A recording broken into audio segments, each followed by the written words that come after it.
So welcome again everyone to Wellbeing at Home program with Sydney FC and partnering with Study New South Wales. This is workshop 1 of 3 and this is on the healthy body. So we'd really like to welcome you all and thank you for joining tonight. This is a really great opportunity to discuss a healthy body and what it is like in lockdown and why it is important to stay active, fit and healthy. So we hope you enjoy this session. Please post any of your questions into the comment section and engage with us however you can.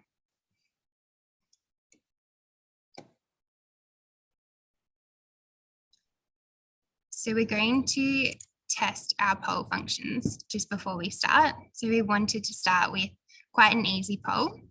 So in a second, you should have a pop-up that will say the poll, which is who is Sydney Football Club? And we'd like you to pick an answer that you think is correct.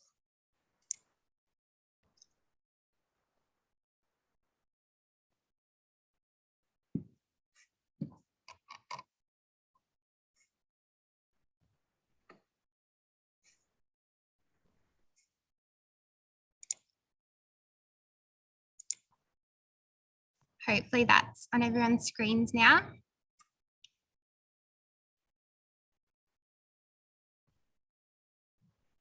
Wonderful, I can see a few answers coming through. So select which option you think is most correct. So Australia's most successful football team, the team known as the Sky Blues, your favourite A-League and W League team.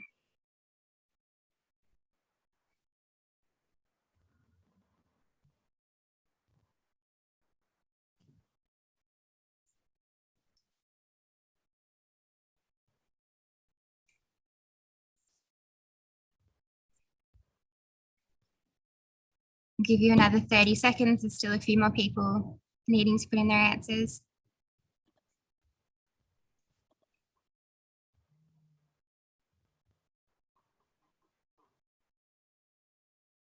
While we're waiting, it's great to see a few more people in the chat. A few people studying from India, Indonesia, Qatar, Uganda, and Nepal. Welcome everyone. 10 more seconds.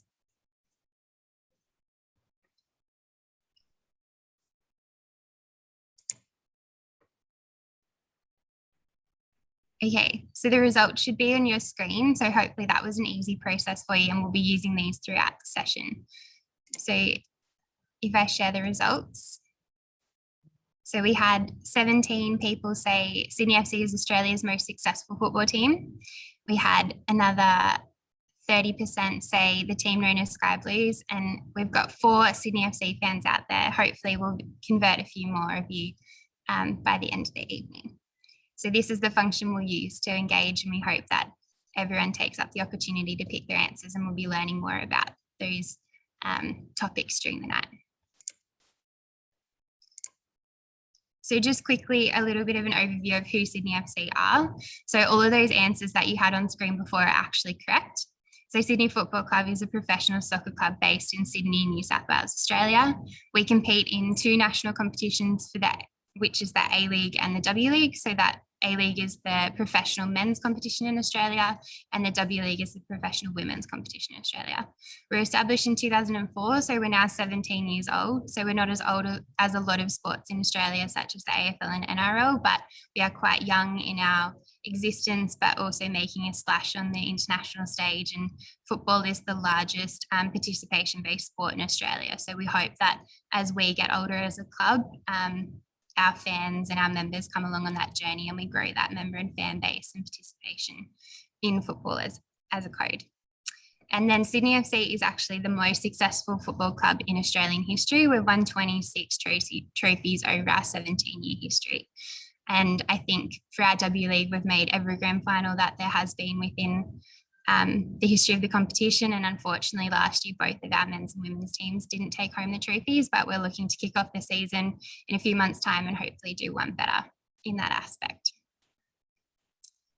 So we'll quickly run through the agenda for this evening's workshop. So the key topics that we're going to cover are: what are the 3 pillars of health, the benefits of becoming and or staying physically active, particularly in this lockdown, how a healthy body can help your studies, how a professional athlete maintains a healthy body.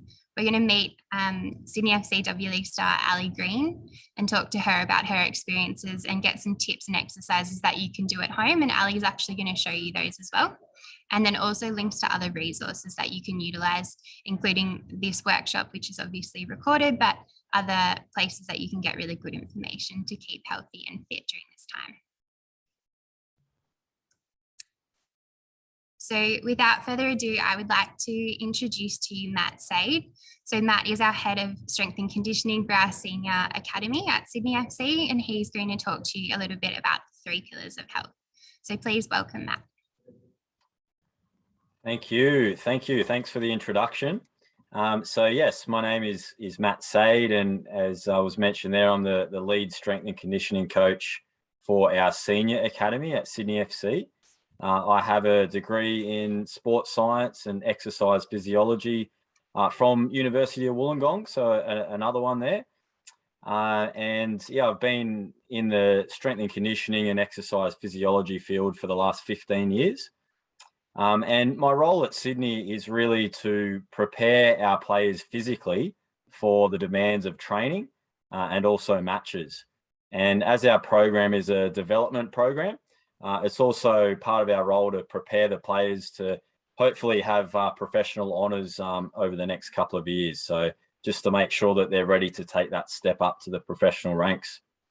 Outside of Sydney FC, I also work with firefighters in New South Wales, where my job there is to physically prepare those individuals. So both are very rewarding jobs.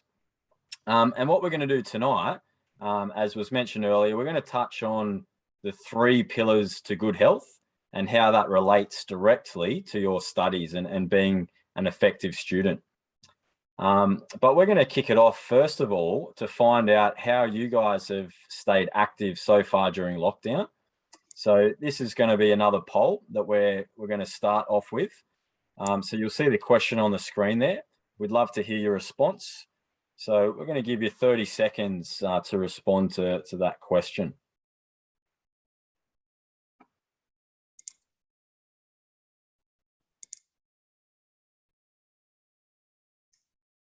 So obviously there's no shortages of challenges during COVID-19, but yeah, we'd love to hear from you, how you have kept yourself active during this time. So we've got 70% of participants answering this poll, so maybe 10 more seconds. So if you haven't answered, have a look at those options on the screen and pop in your answers.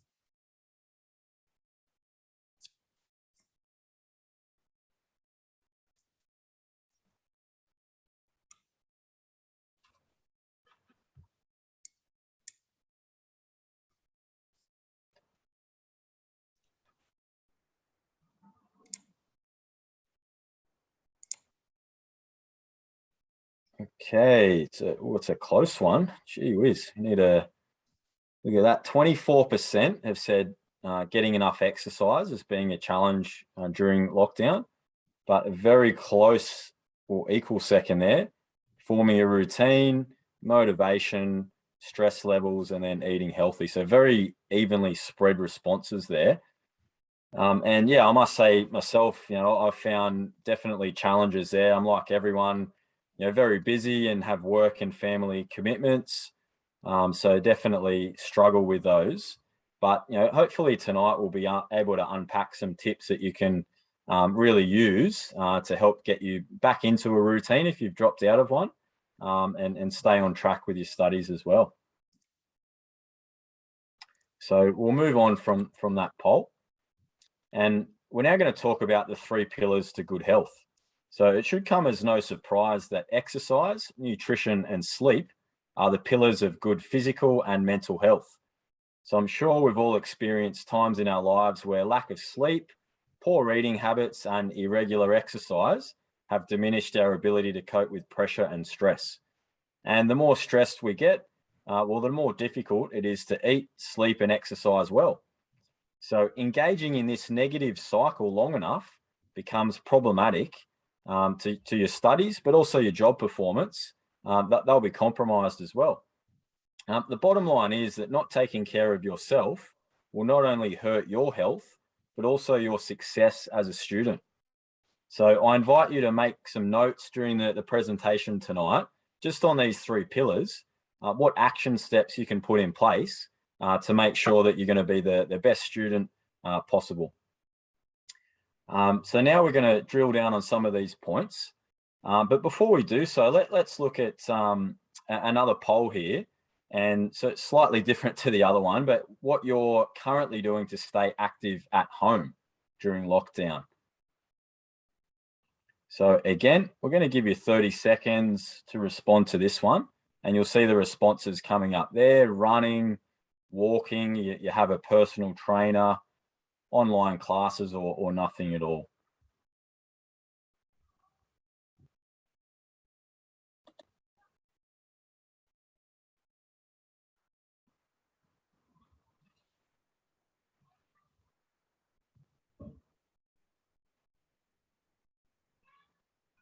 So definitely these times have forced us to be a little bit creative to stay active. So yeah, we're really interested to see what some of you have come up with. I think this must have been an easier one. The answers are coming in a lot quicker, or everyone's gotten used to the poll function. So well done, guys. So 5 more seconds if you haven't answered.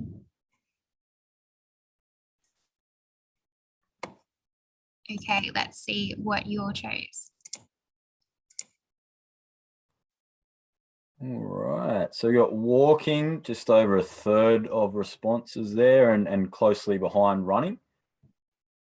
And online classes, yeah, they're pretty popular these days. A lot of them out there, equal with nothing.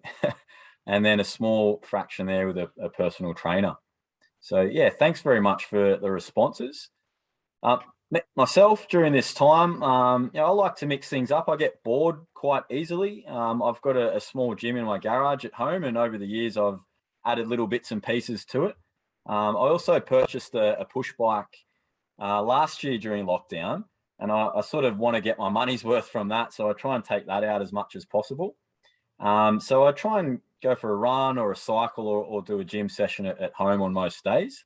And I also like to try out different workouts on myself before I give them to my athletes. So yeah, that's what I've been up to myself. Okay, so moving along now, and the first pillar of good health is exercise. So I'm sure you'd all agree that there's no shortage of stress in completing a uni course. And when stress levels increase, so should a student's determination to manage their health and well-being. So there should be an increased focus on good routines of exercise, healthy eating, and getting adequate sleep. But we're all human, and sadly, these routines are often the first thing to fall away when we're stressed. So how do we overcome this loss of routine? Well, routine can be regained through focusing on one aspect or one small change in many aspects. So focusing on one small aspect across many areas is known as the aggregation of marginal gains. And often focusing on one specific aspect of health has flow-on effects. So as the slide says there, did you know that taking exercise as an example, that getting regular outdoor morning exercise has a profound effect on your sleep? So exercising outside in the morning and getting sunlight into your eyes sets your circadian clock. So your sleep clock starts counting down roughly 14 to 15 hours from the time that sunlight hits your eyes. So that means waking and moving outside at about 6:30 or 7 a.m. That might be a bit of a stretch for some students, but that will mean that sleepiness will start to peak at around 9 or 10 p.m. of an evening. And going to bed at that time is like putting money into the bank, because that is when some of your most deepest and most restorative sleep occurs. So again, at times, maybe a stretch if you've got an exam coming up, but being prepared and rising early, moving outside early, and then going to bed at a reasonable time has a real flow-on effect. And it seems that a healthy lifestyle can help students better cope with the stresses and demands of their course and life, ultimately increasing their effectiveness. So there's research that shows that aerobic exercise also provides not just a distraction from stressful events, but also a change in how your brain functions. So exercise activates the frontal region of your brain, which helps take you out of that fight or flight mode. And then there's this. Stress negatively impacts how efficiently you breathe. So think of that shortness of breath that you experience when you're nervous or scared, or maybe even preparing for an exam. So regular aerobic exercise improves breathing mechanics and effectiveness. So you are more efficiently gaining and utilizing oxygen. And that can help you think more clearly for your exams. So yeah, the fitter you are, the better your body can cope with life.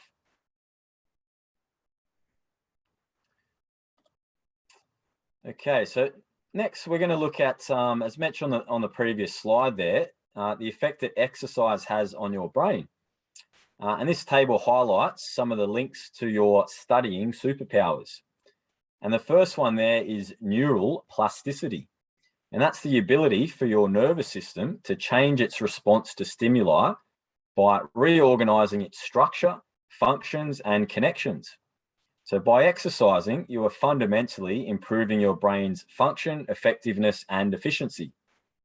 The second one there, long-term memory retention. Well, that's crucial for studying when remembering information for exams.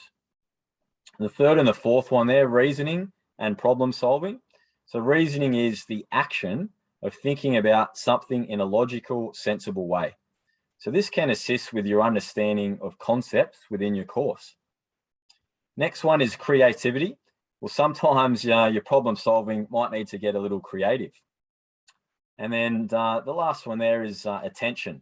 And that's the ability to take notice of someone or something. And again, that can be a real study superpower. So how does exercise build these superpowers?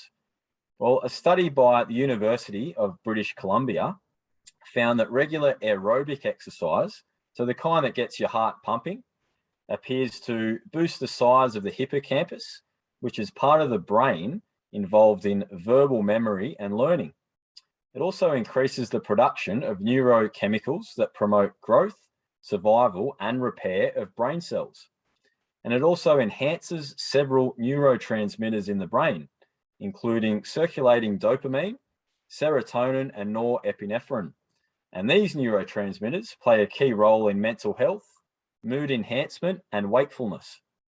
So exercise is one of the keys for unlocking your superpowers. So moving on to the next slide there. And so you might be asking yourself, well, what should I do? And the answer is simple. It's start exercising. We don't know exactly which exercise is best, but almost all of the research has looked at even walking having benefits. But there's also recent research to suggest that the benefits come from other forms of exercise as well, particularly more vigorous forms. And the Australian Physical Activity Guidelines recommends 30 minutes of moderate physical activity most days of the week, with added benefit from vigorous exercise, and also the incorporation of resistance training to your routine 2 days a week. Matt, can I ask you a question just before you go on? In terms of that 30 minutes of exercise, could that be like mowing the lawns or doing something a little bit more labor intensive than just going for a walk, or does it need to be that typical exercise?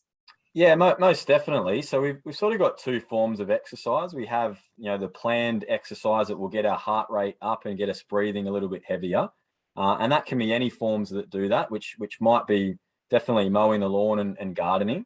But we've also got a form of exercise, which is our incidental exercise, which is just taking the stairs instead of the lift, walking to the shops instead of driving. And all those things really add up. And the thing to consider there is the rule of thumb is the 10,000 steps per day rule. So yeah, most definitely those day-to-day activities, if they get you huffing and puffing and get your heart rate up, they can also add to that 30 minutes. Yeah, and if that seems daunting, then we can start with just a few minutes a day and really just build up from there. And we've got some tips now that might help you stick to an exercise plan. And the first one is to create a plan. So we've probably heard of the saying before that if you fail to plan, well, you can plan to fail. And more likely than not, if you don't have a routine to stick to, when it comes to working out, you're probably going to drop off that pretty quickly. And you might be unsure what you should be doing, and you might just stop. The second one there is to find a workout buddy, and that really creates that accountability. So it's really good to sort of share the workout together, and also making sure that you're not going to let your buddy down by not turning up for your session.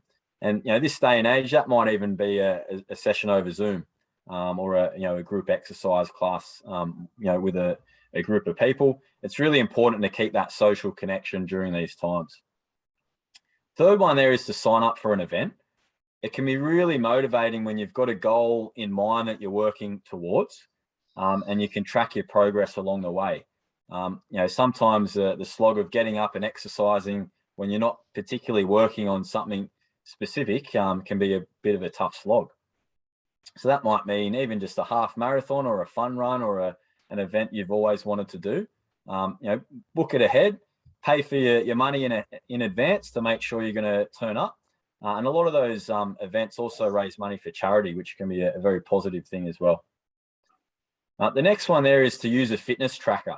So apps like Strava, Nike Running Club, these can be great to track your progress. And there's also a social element on there as well, where you can check up on your friends on the app and see what they've been up to. Maybe get some ideas as well. And then the last one, mix up your routine. So as I said before, I get bored pretty easily. So it's important to change things up. And just for a bonus tip there, it can be powerful to find something that you enjoy and link that to your exercise session. So I really like podcasts, and because I'm not driving or commuting as much at the moment, I'm taking the time now to listen to my podcast when I exercise. So I'm linking that enjoyment to my training. I've also in the past done with some of my friends like a music album review, where once a week we'll pick an album and listen to it and give it a review. But I won't listen to it until I'm exercising. So I'm sort of linking that thing that I enjoy towards exercising. So that can be quite powerful as well. Okay, so moving on now to the second pillar of good health, and that's nutrition. So we've all seen the magazine headlines touting the benefits of healthy eating. The top 10 diet tips to becoming a rocket scientist. Well, changing your diet may not make you a rocket scientist, but taking control of your diet can help you improve your body image, prevent illness, and bring you happiness. So here are some reasons for you to consider what's on your plate. But first, before we actually go into those slides, we'd really like to open it up to another poll. And we'd love to know what you've been eating at the moment. So question is, how are you eating whilst at home during lockdown? And again, you'll see these questions or responses come up now. So we'll give you 30 seconds to respond to those.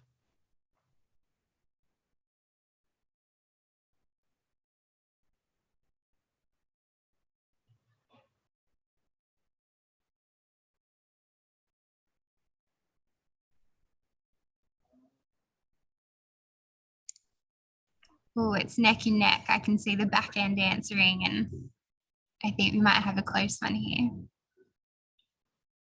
Not your photo finish coming up. Matt, what have you been doing during lockdown out of those answers? Yeah, I think I still try and prep my meals at the start of the week. So try and do a bit of a cook up and do a lot of freezing as well, and that way you can just bring out the meal or the snack at the start of the week and plan ahead. So yeah, love my food for sure. But yeah, nothing too much has changed during lockdown. Still trying to prepare meals and eat as, I guess, the 80-20 rule. Definitely, not an angel, enjoy that, takeaway from time to time. But, I think it's important to have 80% of the time following a good routine. Great. Well, I'm going to close the poll now because we've had a lot of answers. So you should see the results up on your screen now, everybody. And as I said, very close. Photo finish. So snacking a lot more than usual. That's, very understandable. particularly during study times, that one. Mainly stuck to my normal pre-lockdown routine. Well, that's great news as well.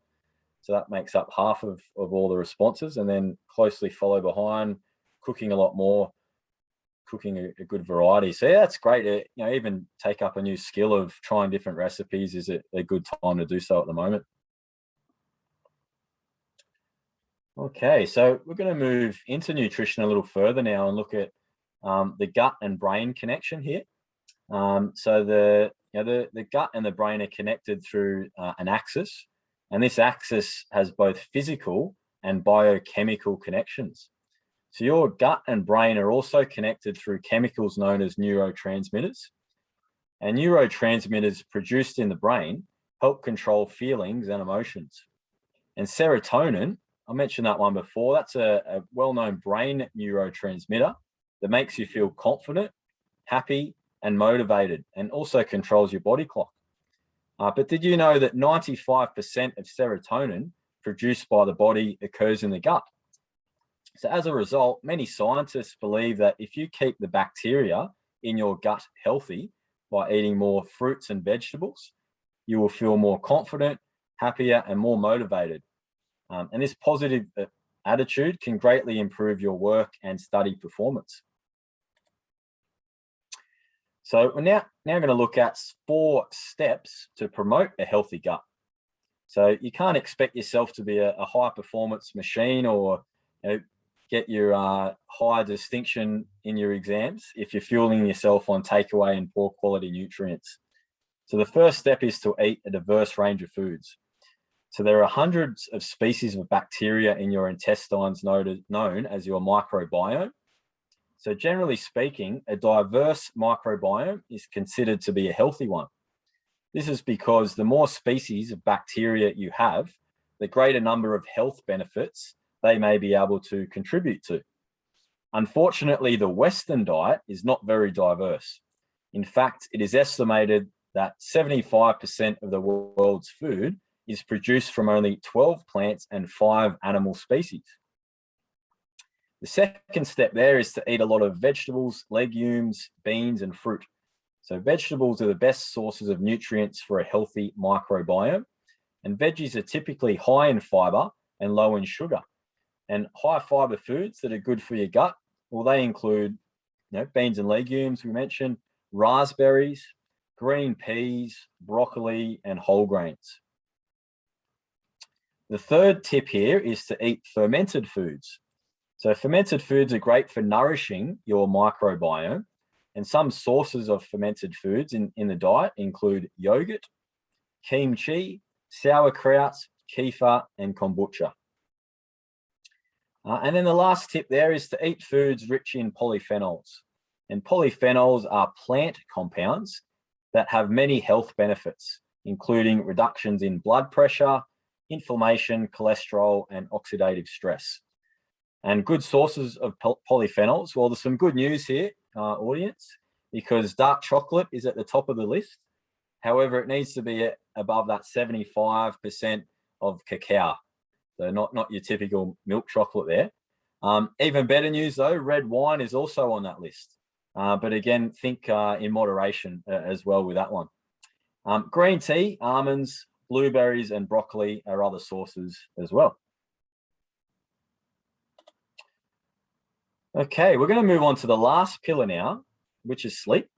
And sleep is the bedrock on which the pillars of exercise and nutrition are built on. Without good sleep habits, you will see that you are leaving gains on the table. So let's start to find out now how much sleep you are getting at the moment. So another poll here. We'd love to hear your responses. You'll see them come up on the screen now. I'll give you 30 seconds.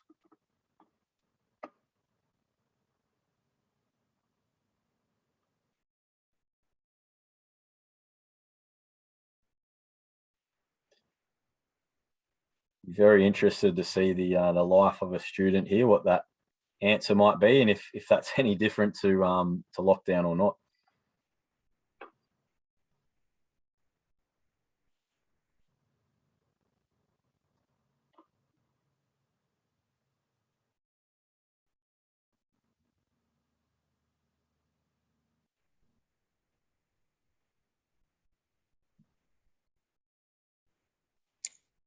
Still a few more answers to come in, so 10 more seconds, guys. And I think we've had a few people join throughout, so welcome everyone. This will be available on recording afterwards, so you can catch up on anything you've missed.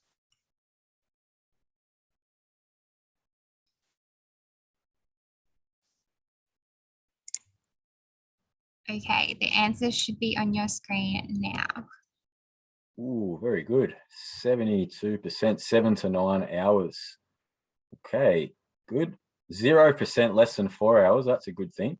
Maybe because the nightclubs are closed. No, just kidding. 4 to 6 hours, good. So yeah, the recommendation is 7 to 8 hours a night. So it's great to see that 3/4 of you have actually put that as your response. So very good.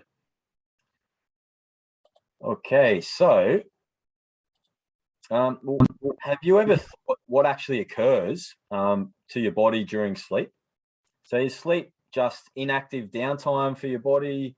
Does everything simply switch off when you close your eyes and drift off to sleep? Absolutely not. So the reality is that sleep is far from an inactive break for the mind.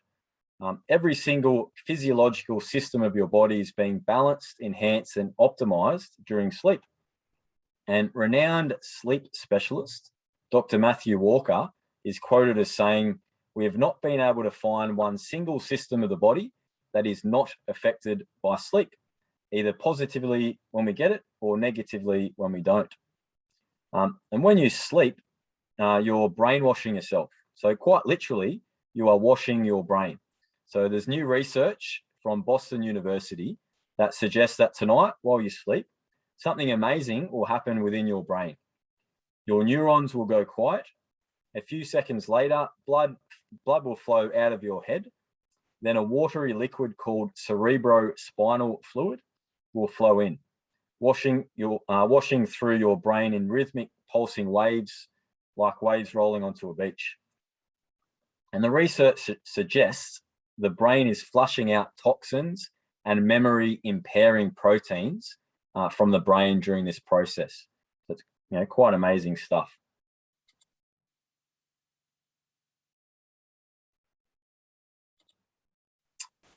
Okay, so we're going to move on now, and I believe we're going to introduce our special guest.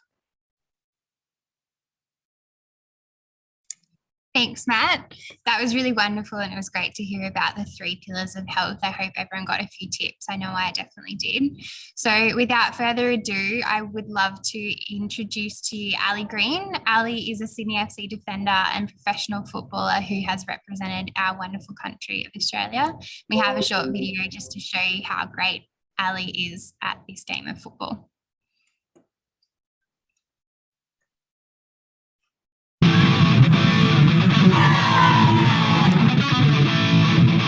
The pitches again, there's so much space out here. Ali Green, the left back for Sydney FC, able to step in. Eyes are lighting up. Oh, Ali Green! That does secure a grand final spot. Ali Green, teasing ball. It's a great ball and a great goal.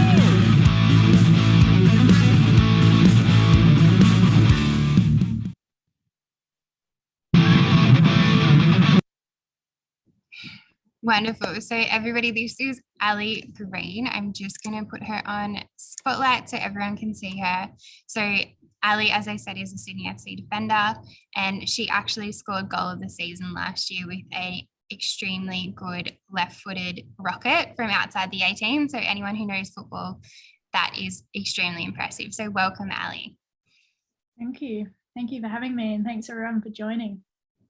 So Ali, I just wanted you to introduce yourself to the group. So how old are you? How long have you been playing for Sydney FC as a professional footballer? And have you engaged in any study over the last 12 months?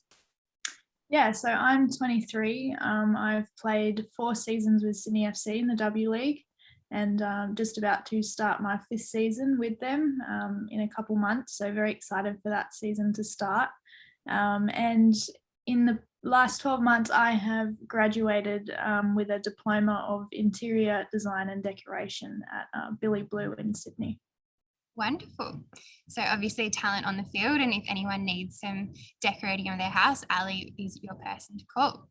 So now we're going to move on to having Matt talk to Ali about her experiences with the 3 pillars of health. They're going to also show you some exercises and you can ask any questions. So if you have any questions for Matt or Ali, start to pop them in the chat and we'll answer them in a couple of minutes. So take it away, Matt and Ali. Yeah, thank you. So yeah, Ali, really keen sort of relating it back to these 3 pillars of health. The first one being exercise. Really keen to hear how you've actually kept yourself active during lockdown.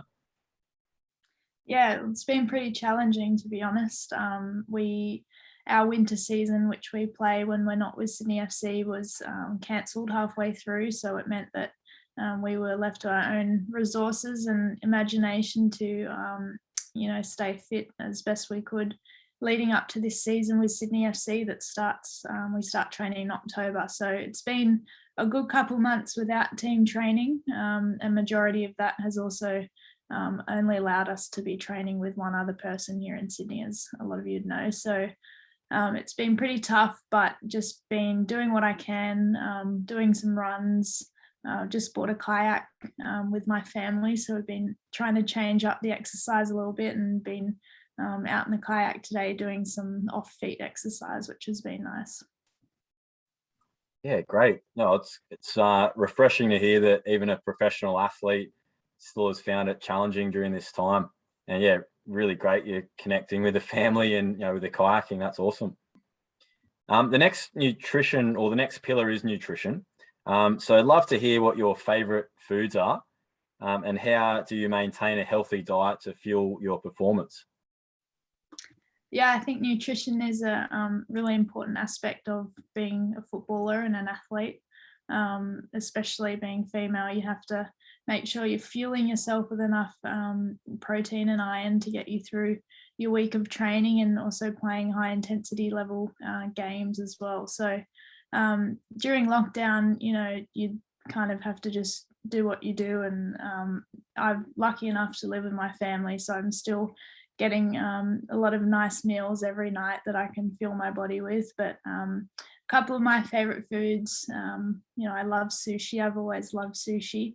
It kind of ticks all the boxes for me. A bit of carb in the rice and some protein with chicken and fish as well. So but during the nighttime, I just like to make sure I'm getting enough vegetables in me as well, staying as healthy as I can. Yeah, nice one.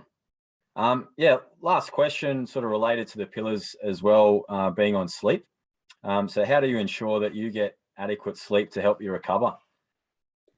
Yeah, I think sleep's a kind of, it's very important, obviously, but it kind of works in the way that because I'm training so much that it kind of comes quite naturally to me. By the time I'm home, whether I've trained in the morning, I'm quite exhausted for the rest of the day. So I sleep quite easily at night, which is very lucky because you need to, obviously wake up and do it all again the next day. So yeah, sleep's really important for me, and I definitely know when I haven't had enough sleep. And I'm not one to nap during the day, so I have to make sure that I'm getting enough hours at night to keep me going for the week. Yeah, great. All right, maybe enough chat and questions. I think it might be time to put you through your paces, Ali. So we've got this is now going to be the practical part of our presentation. So what we're going to do is encourage everyone on the call to join in if they feel as though they can. If there's a previous injury you might be concerned about or a current injury, definitely sit it out, and when in doubt, sit it out. But we're going to provide a little bit of a routine that you can do from home. So obviously with COVID, the commercial gyms have been shut.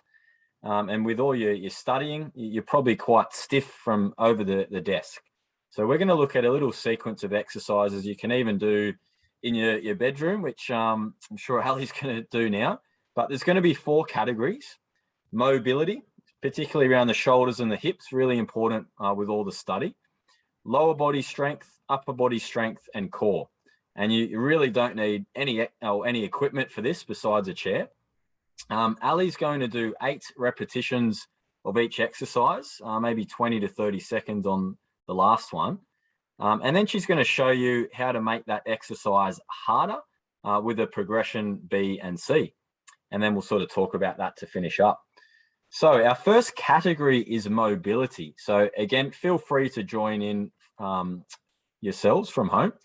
And this exercise is called a Spider-Man. So this is a great exercise to open up your hips and your shoulders. As Ali's going to demonstrate there, you start in a push-up position and you raise one foot to the outside of your hand. You pause for a second, come back down, and then you'll alternate to the other side.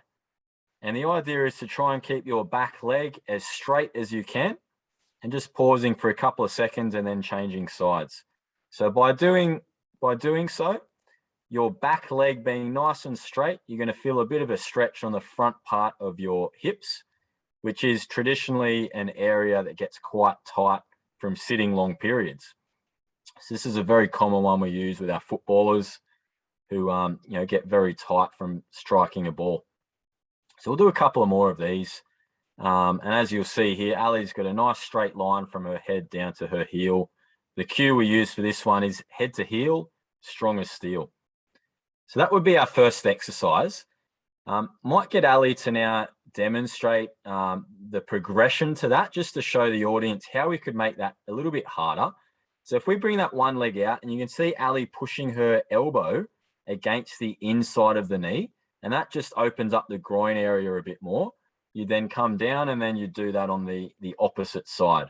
So again, foot comes up, pushing the elbow to the inside of the knee to open up the groin, and still trying to keep that back leg nice and straight. So that would be step one of the progression, or progression B. The final progression on that one, we call it the world's greatest stretch, where you're now going to free up an arm. Might be, yeah, that's good there. Same position, and you're going to turn your head to follow your hand up towards the ceiling, and then thread the needle back underneath in front of your body, and then open up again up towards the ceiling, turning your head to follow. And now we get a nice rotation of your upper back area, what we call our thoracic spine. Again, that's an area that gets quite stiff if we spend a lot of time at the desk. So again, we might do 8 repetitions of that one. So that's a great demonstration from Ali there. You then change sides and do 8 on the other side. So that's a really good introduction there of mobility, lower body and upper body mobility. Good place to start to even warm up as well. We're now going to move on to our next exercise, which is for lower body strength. And progression A there is a simple squat to chair. So we start with our feet hip width apart, and we're going to sit right to the back of the chair by pushing your butt towards the chair and pushing your knees outwards. And then you're going to stand up nice and tall and really push your hips forwards. So again, we're aiming for 8 repetitions, controlling the movement on the way down and standing up nice and tall on the way up. The key with this one is to keep your heels on the ground the whole time. And the purpose of the chair is just to allow your hips to really sit back into that position. So it encourages you to really use the muscles around your hips as well as your thighs doing so. So that's great technique there from Ali, nice and controlled movement. The progression to that exercise would just be to take the chair away and now try and do the exact same technique of sitting back into that movement, pretending the chair was there, and then standing up nice and tall. So now without having that chair as the cue, we've really got to ensure that technique. So that's our progression on that one, that free squat, progression B. The final way to make that harder is to now transition that exercise into more of a one-legged version of that in what we call a split squat. Some people would call it a lunge, but the difference being a lunge is where you step forwards and backwards into your movement, whereas a split squat is where you stay on the spot the whole time. The cue that we use for this one is to pretend like you're on train tracks, having your feet hip width apart, and most of the weight should be on your front leg. So as you stand back up, you're really trying to push that foot into the ground as though you're standing in sand and you're trying to create a big footprint with your foot in the sand. You also want to make sure your knee isn't caving inwards as well. So 8 reps, and then we'd change sides, 8 on the other side. Nice and controlled. Okay, so that becomes our lower body strength progression series. We're now going to move on to our upper body strength and a simple series of push-ups. I think push-ups are a really underestimated exercise. Great for upper body, but also great for your core. We're going to start by doing a push-up from the knees, which is our progression A. So nice straight line. You can see Ali from her head to her backside, and keeping the elbows fairly close to the body. She's going to lower her chest towards the ground and then push all the way back up nice and tall there. Nice controlled fashion, elbows close to the body. And by her keeping her back nice and straight there, that means that she's using her core muscles at the same time. To progress that even further, well, we just go to her toes. Okay, so push up from the toes, and the technique should look exactly the same there, keeping the elbows fairly close and a nice straight position from the head to the heels. So again, head to heel, strong as steel. And then to make that exercise even harder again, we better put Ali through her paces a little bit more there. We're going to raise our feet on a chair. So this would become progression C. And by doing so, it just means that she has to go a little bit lower down now with that push-up, which makes it more challenging to now come back up. But she's a bit of a machine, so she'll be able to smash this one out. And again, nice straight line, switching her core on there. Great job. The hips aren't sagging. Perfect. Well done, Ali. That becomes our upper body strength sequence. So moving on, and the final exercise we're going to move through is a series of planks, which I'm sure a lot of people have tried before. The first version, similar to the push-up, is going to be from the knees and also from our forearms. And in this position there, we really want to brace our stomach as if someone was about to give us a punch to the stomach. So we want to prepare to take that punch. And we want to also try and squeeze our backside muscles as well to use that area. So again, you might start at 20 to 30 seconds for that one. The progression then becomes performing that plank from the toes. So up on the toes, again, a nice straight line. The cue I use for this one is to pretend that you have a tail and you're going to try and tuck your tail between your legs, if that makes sense. So that means that you're squeezing your butt muscles, and that helps to really engage your whole core as well. The last progression now is to reach with one arm out to the front, as if you're sort of reaching out forwards there, and then alternating sides. But we want to see minimal twisting of the hips during this movement. The cue I have here is to pretend you have a tennis ball on your lower back, and you don't want the tennis ball to fall off. If you're struggling with that one, we can go to a wider stance with your feet just to ensure that we don't drop our tennis ball. All right, we might let Ali have a rest there. That was great technique in all of those exercises. And what you do there is simply move from one movement to the next with minimal recovery. And you might aim for 3 to 4 rounds and start at 8 repetitions for each of those, and maybe 20 to 30 seconds for the plank. And then you can move up to 10 reps, 12 reps, and then maybe move on to progression B. And if you get through 4 rounds of that with minimal rest, not only are you working on your strength, but it's also getting your heart rate up as well and getting a bit of a huff and puff on as well. How was that, Ali? Yeah, I'm huffing and puffing, all right. Good stuff. Yeah, great technique. Okay. That was really great, Matt and Ali. Thank you for taking us through that. I don't think I would be able to do the push-ups, but the push-up from the knees, I think, is more my style. So I'll definitely be giving them a go at home when I have some space and different clothes. So I hope everyone else found those enjoyable and will try them at home when they've got time as well. So we've had a really great question from Beck in the chat, which I wanted to throw out to Ali. So Ali, Beck has asked, when the season is in full swing, how do you keep mentally focused and motivated? Yeah, I think for me, to stay mentally focused and motivated, I ensure that I have a good balance in my life. I think that's something that I've always thought was really important to me. And to most athletes, I believe it should be a necessity as well. We spend so much time focusing on our sport and our training and playing, and we spend so much time with our teammates that I think it's really important that you have a passion in studying or working on the side as well. And I think it just, and socially as well, to make sure you're still out in the community and socializing with friends and family. Yeah, that's a great answer. I think definitely having that work-life balance. I mean, you're a professional player, but in terms of when our students that are joining us today are studying, you still need to have that outlet. So whether that is binging a TV show or going and seeing your friends, I know it's hard in lockdown, but staying connected to your family and friends is really important. And it's actually a really good segue into our workshop next week. So if you're interested in how to keep a healthy mind, we'll be going through that in more detail next week as well. So we hope that Ali's answer was great and that you got a little bit of an insight, but if you'd like more, next week is there too. Sarah's asked a question as well. So this is to Ali again. When your schedule is so busy, how do you continue to be healthy and eat well? I'm so busy and eat so badly when I'm on the go. Yeah, it is really tough when you're on the go.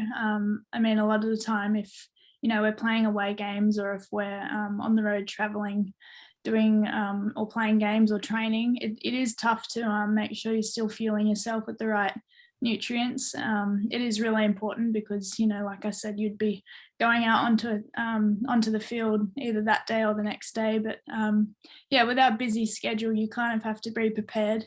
You have to know when you'll have time to eat, and you have to also create time to eat because you can easily forget that, and it's super important to remember. So just being prepared, and I think that's crucial, and we'll prep you for when you need to fuel your body again. Awesome. We've got one last question. So this question is for Matt. Is warm-up and recovery important before exercise, or can I train without it? Yeah, no, very important, the warm-up, obviously to help prevent injuries and also to prepare you for the demands of what you're about to do.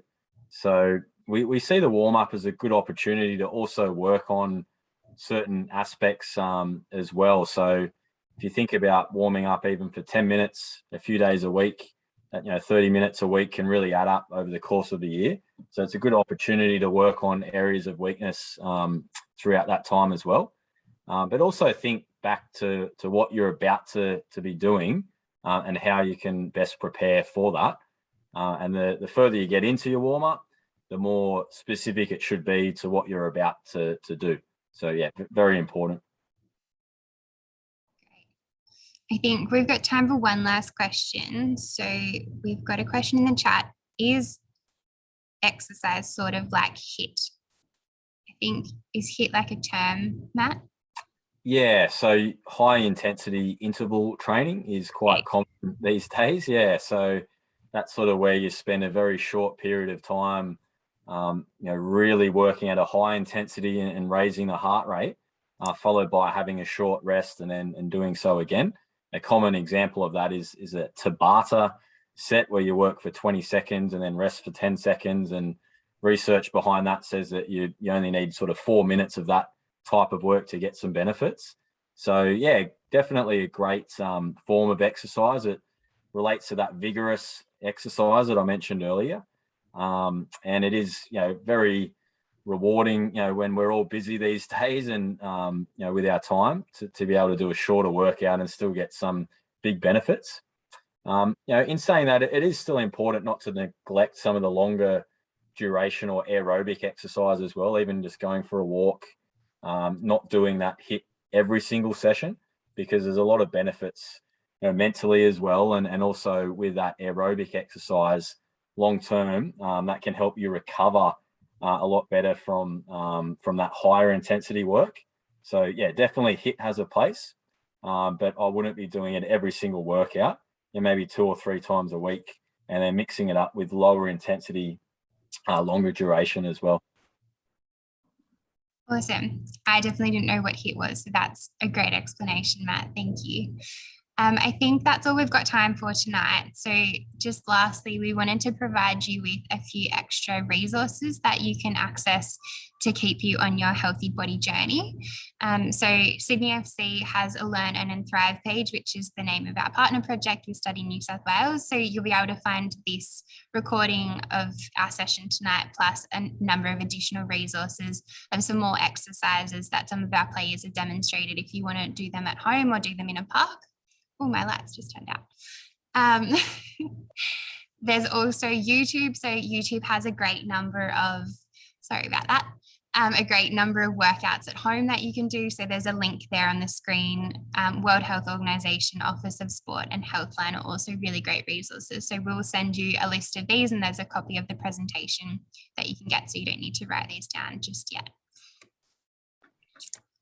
So in closing, we just wanted to say thank you so much for joining us this evening and spending your time with us talking about healthy body. I wanted to thank Matt and Ali again for being our guest speakers. We're really, really thankful to have you here and speaking to all of the students. We really look forward to seeing you all hopefully next week. We have a session on healthy mind with Beyond Blue. So Beyond Blue are a nationally recognised mental health organisation, and so we hope to give you some more tips and tricks to staying mentally healthy during this time, but also your studies. So thank you again for joining. This recording will be available on the Sydney FC website as well as Study New South Wales, and we hope you have a really great rest of your week. Thanks all. Thank you. Thanks everyone for coming on.